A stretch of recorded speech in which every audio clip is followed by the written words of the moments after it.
नमस्कार, प्रणाम। आप सभी का हार्दिक स्वागत करता हूं आपके अपने YouTube चैनल अधिवक्ता महोदय में।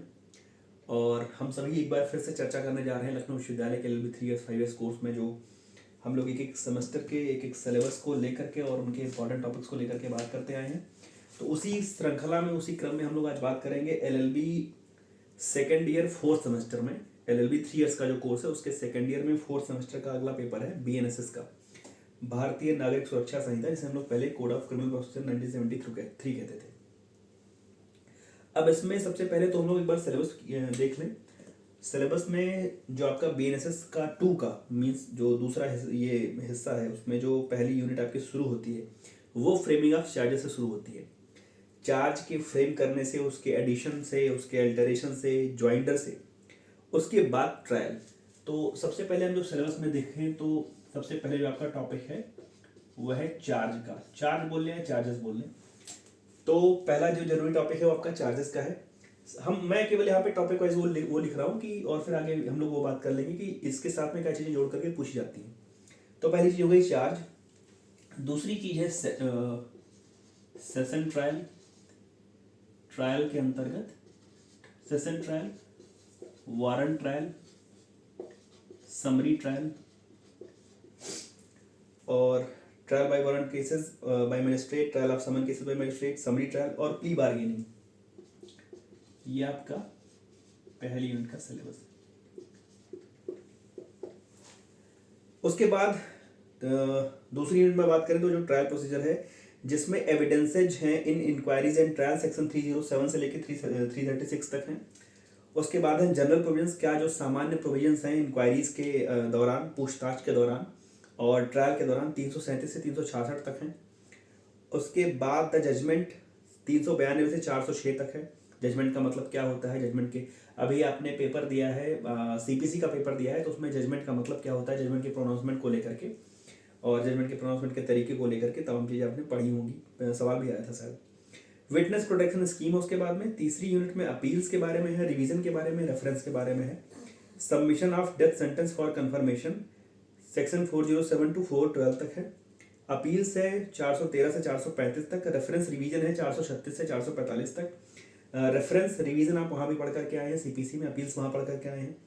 446 से 452 में है ट्रांसफर ऑफ क्रिमिनल केसेस। और चौथी यूनिट बेल की है, बॉन्ड्स की है और अदर मिसलेनियस प्रोविजंस की है, जिसमें आपको बेल और बॉन्ड वाली चीज 478 से 496 तक पढ़ना है। और एग्जीक्यूशन है, सस्पेंशन है, रिमीजन है, कम्यूटेशन ऑफ सेंटेंसेज है। यहाँ से आपको एक बड़ा सवाल मिल रहा है लगातार 2 साल से। 453 to 477 limitation for taking cognizance of certain offences. आपने वहाँ पे CPC की 4th यूनिट में लिमिटेशन एक्ट पढ़ा हुआ है। वहाँ पर आपने लीगल डिसेबिलिटी पढ़ा था, आप कंटिन्यूस पीरियड जो रनिंग टाइम है उसको पढ़ा था। तो वैसे ही यहाँ पर चीज़ है, limitation for taking cognizance of certain offences 513 से 519। और inherent power of high court. Inherent power of high court से भी एक बड़ा सवाल आपको मिलता है। तो हम लोग बात कर लें कि उस तरीके की जो सवाल आपसे पूछे जाते हैं। सबसे पहले तो आपको यहाँ पे चार्ज की डेफिनेशन देखनी है, और डेफिनेशन के साथ में जिसको जिस सीट पर चार्जेस अंकित होते हैं, लिखे होते हैं, जिसको आप चार्ज सीट समझते हैं, तो चार्जेस क्या, इसमें एक बार बनने के बाद इसके अल्टरेशन की प्रक्रिया क्या है, इसमें अमेंडमेंट हो सकता है क्या, संशोधन हो सकता है क्या, ज्वाइंटर का मतलब क्या होता है, मिस ज्वाइंटर का मतलब क्या होता है, इस प्रकार से आपको समझना है। अब उसमें जो चार्जेस जब आप पढ़ना शुरू करते हैं तो उसमें लिखा हुआ है कि जो भी ऑफेंसेज हैं सबके लिए सेपरेट एक चार्ज होना चाहिए। तो चार्ज के क्या कंटेंट हैं, चार्ज में कैसे अल्टरेशन होता है, उसके ज्वाइंटर का क्या रोल है, उसको आप देख लीजिएगा, वहां से आपके लिए सवाल बनता है। ट्रायल, ट्रायल में सेशन ट्रायल है, वारंट ट्रायल है, समरी ट्रायल है।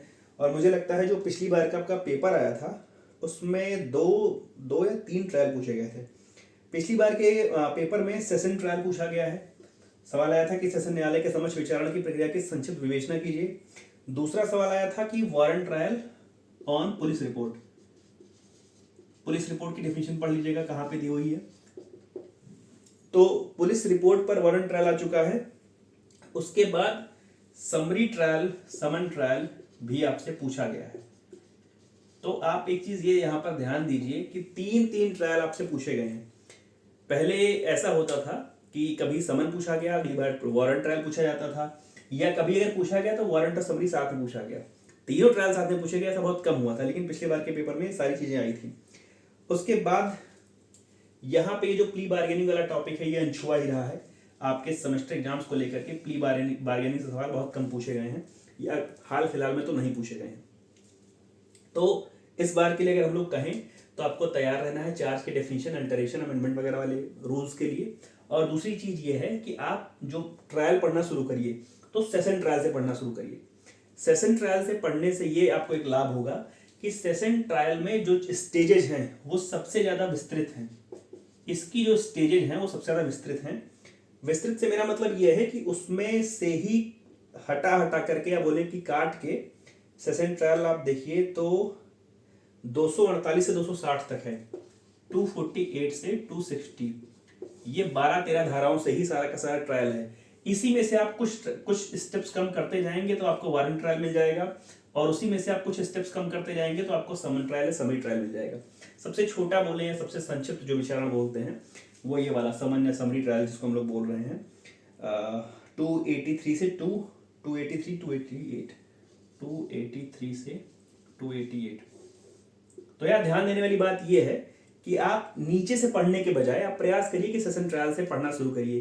कि सेशन ट्रायल का जो शुरू होने का जो क्रम है उसमें सबसे पहले पब्लिक प्रोसिक्यूटर के द्वारा केस को ओपन किया जा रहा है। तो अगर आप वैसे यहाँ से पढ़ेंगे तो उसी में से आप हटा हटा करके, घटा घटा करके नीचे के ट्रायल्स भी अपने तैयार कर सकते हैं। तो यहाँ पे आपको कम से कम 2 ट्रायल, कम से कम सेशन और वारंट ट्रायल, या अगर आप वारंट के साथ पढ़ रहे हैं तो कम से कम ये 2 ट्रायल आपको पढ़ना है। कोई ट्रायल छोड़ नहीं सकते, क्योंकि सवाल जो पैटर्न हो रहा है, जो जैसा आपका पेपर बन रहा है उसको लेंदी बनाने का अगर जो प्रयास किया जा रहा है कहें तो। दूसरी जो यूनिट है वहां से सवाल देख लें कि यहाँ से आपके 2 सवाल हो चुके हैं। दूसरी यूनिट देख लें तो पहली चीज तो जो इसके इंक्वायरीज के और ट्रायल्स के जो जनरल प्रोविजंस हैं इससे जुड़ा हुआ सवाल देख लेते हैं एक बार कि पिछले बार क्या पूछा गया है। सवाल पूछा गया है कि प्रत्येक अपराध की जांच और विचारणा ऐसे न्यायालय द्वारा किया जाएगा जिसके स्थानीय क्षेत्राधिकार के भीतर अपराध किया गया है। क्या इस नियम का कोई अपवाद है? यदि हाँ तो क्या? ज्यूरिसडिक्शन को लेकर के सवाल पूछा गया है। जब हम लोग जनरल रूल्स पढ़ रहे हैं इंक्वायरी और ट्रायल के, तो जनरल रूल्स में इंक्वायरी ट्रायल के जो 337 से 366, 337 से 366 के बीच में है। तो जिसमें सवाल इस प्रकार का पूछा गया है कि अगर जैसे जहाँ पे आप न्यू कैंपस एग्जाम देने आते हैं, कहीं भी जहाँ पे आप देने एग्जाम आते हैं, तो क्या जानकीपुरम थाने में अगर कोई, जानकीपुरम थाने के क्षेत्र में अगर कोई घटना हुई है और वो व्यक्ति चाहे कि मैं जाकर के अलीगंज में या दुबग्गा में या लखनऊ में किसी भी अन्य जगह पर मुकदमा लिखवा सकता हूँ, क्या इसका नियम है? सामान्य नियम क्या है और उसका अपवाद क्या है? तो ज्यूरिसडिक्शन को लेकर के जनरल प्रोविजन से पिछली बार आपसे सवाल पूछा जा चुका है। और यहां से दूसरी चीज जो है जजमेंट। जजमेंट का मतलब क्या होता है? पिछली बार आपने पढ़ा होगा, डिक्री और जजमेंट के साथ पढ़ा होगा। यहाँ पे केवल जजमेंट है, यहाँ डिक्री ऐसी कोई चीज नहीं होती है। तो एक बार फिर से हम लोग देख लेते हैं जजमेंट को लेकर के पिछली बार कुछ पूछा गया है क्या। जजमेंट को लेकर के अपीलेट कोर्ट के बारे में है 7-6। निर्णय को परिभाषित कीजिए और इसके अंतर्वस्तु की व्याख्या कीजिए। जजमेंट की डेफिनेशन आपसे पूछी गई थी कि जजमेंट की डेफिनेशन क्या होती है, और इसके कंटेंट्स के बारे में पूछा गया था पिछली बार। उसके बाद हाई कोर्ट और सेशन कोर्ट की रिवीजन की पावर्स पूछी गई हैं आपसे। हाई कोर्ट और सेशन कोर्ट की रिवीजन की पावर्स, पुनरीक्षण की जो शक्ति है वो क्या है, दोनों के बीच में कोई अंतर है क्या, डिफरेंस है क्या, तो बताइए। ये भी आपसे पूछा गया है कि दोनों के बीच में यदि कोई अंतर है तो उसको भी समझाइए। फिर सवाल अगला था बेल को लेकर के। बेल के बारे में है कि जमानत के संबंध में उच्च न्यायालय तथा सत्र न्यायालय की शक्तियों की व्याख्या कीजिए। इसमें भी आपसे पूछा गया है हाई कोर्ट और session court, bail by high court, bail by session court, दोनों की शक्तियों के बारे में। कई बार आपसे ये सवाल भी पूछा जाता है यहीं पर जोड़ करके कि जो सेशन कोर्ट है अगर वो किसी को कैपिटल पनिशमेंट दे रहा है, अगर वो किसी को डेथ सेंटेंस सुना रहा है, मृत्युदंड दे रहा है, तो क्या उसके मृत्युदंड दे देने मात्र से उसे हैंग कर दिया जाएगा, उसे फांसी चढ़ा दिया जाएगा, या उसकी कहीं से कन्फर्मेशन होगी। तो इस चीज को भी देख लीजिएगा कि कन्फर्मेशन के लिए हाई कोर्ट को, मतलब ये मैं क्वेश्चन के तौर पर आपसे कहना चाहता था कि कंफर्मेशन के तौर पर जो सेशन कोर्ट है वो अपने निर्णयों को, इस प्रकार के निर्णयों को कहाँ भेजता है, ये आप इसको एक बार देखिएगा। और एक सवाल जो आपको लगातार मिल रहा है यहाँ से, वो ये वाला है कि एग्जीक्यूशन, सस्पेंशन, क्या क्या चीजें हैं। एग्जीक्यूशन है, दूसरा है सस्पेंशन,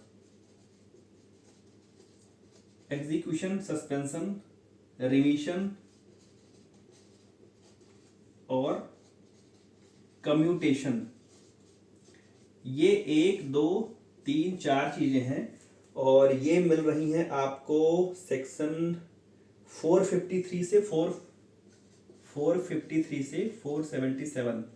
ये भी एक ऐसा सवाल है जो 2 वर्ष से आपसे लगातार पूछा जा रहा है, इस बार भी आने की उम्मीद है कि किसी की सजा का जो एग्जीक्यूशन है, सस्पेंशन है, रिमिशन है या कम्यूटेशन है, उसका नियम क्या है।